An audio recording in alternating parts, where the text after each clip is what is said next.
Hello, welcome to my channel. I'm basically just going to be talking about opiate recovery, sobriety, all of that stuff. Basically, a little bit about myself. I've been struggling with the same thing for like 5 years straight.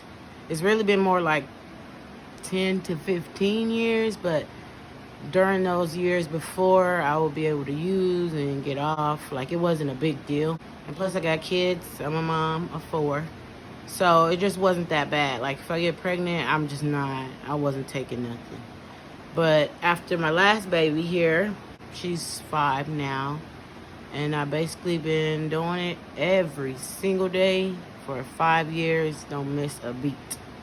And when I started it was just out of like boredom, being a mom, like just a lot on me working, and I just felt like I know what to take to like keep me up and keep me going. So that was pretty much the reason for it. But then it got to a point where I needed it. If I didn't have it, it's a problem. And that's pretty much what I want to talk about now, is the dependence on it. And for me, like, it was horrible. I cannot miss a day, like, and it was demanding. I wouldn't go to work. I wouldn't do nothing, get out of bed. No, I can't function. So, but yeah, like I was saying, I couldn't function at all. And sorry about the noise. I got my fans on. It's hot. I'm like so sweaty. I'm in Georgia. I live in Georgia, so it's very hot most of the time. But yeah, I couldn't function without them. Like I said, I wouldn't go to work, wouldn't get up. And that became a problem for me. Like, because I couldn't really move. I couldn't do anything. Like, I do not like that. And I just felt like I was just not me anymore. Well, I know I wasn't. And then it just got bad and out of hand. And I find it strange because when like anybody who's going through it, I don't care if it's opiates, weed, cigarettes, alcohol, it doesn't matter. Like, an addiction's an addiction.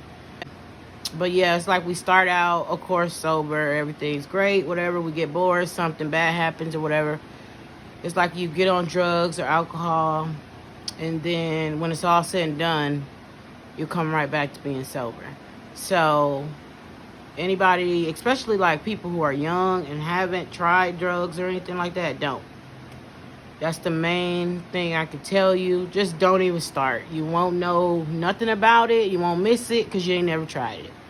So, and it's just dumb to me how we just, which it happens. Like, if something tragic happened, that's different. But for me, it just be dumb for me to just be on drugs and then all these years later, you want to be back sober. I wasted so much time. Like, honestly, 10 years. And I don't want the next person to do that. I don't know. You just need to see what works for you. I'm going to definitely go over what works for me, like in other videos. And mind you, I'm clean now. I'm actually past 90 days. So kudos. Thank God. I never thought I would see the day.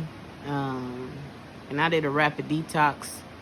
But I'll, go over all that. If you guys have any questions about it, just leave it in the comment section below. And I'm going to leave my Instagram information and Facebook information just in case you like want to message on there, or you don't want your business out all over YouTube, basically, because everybody can see the comment part. But yeah, you can message me on Instagram or Facebook. It always starts with like an activating event. And this is for like your family or somebody who wants to know. And an activating event, sorry, I'm looking at my notes. It's basically just, it could be small or big. So it could be like job loss, a breakup, a death in the family, anything like that's tragic or that hurts or whatever. And then what happens is you get into an uncomfortable feeling.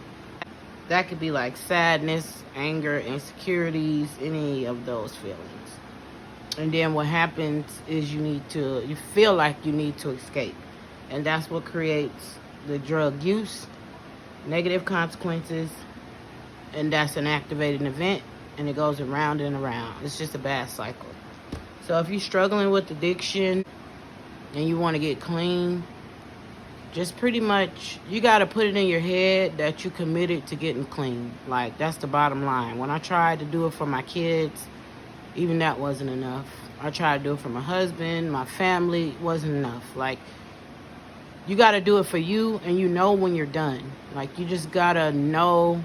And it's an everyday struggle. Like, don't get me wrong. It's every day you going to, you know, it's some days that's going to be harder than others. But when you committed to it, like drinking or using, that's just not an option. You'll start to, you know, get used to it and think of other ways to, like, use your time wisely. So, but yeah, just try to get help. Reach out to people.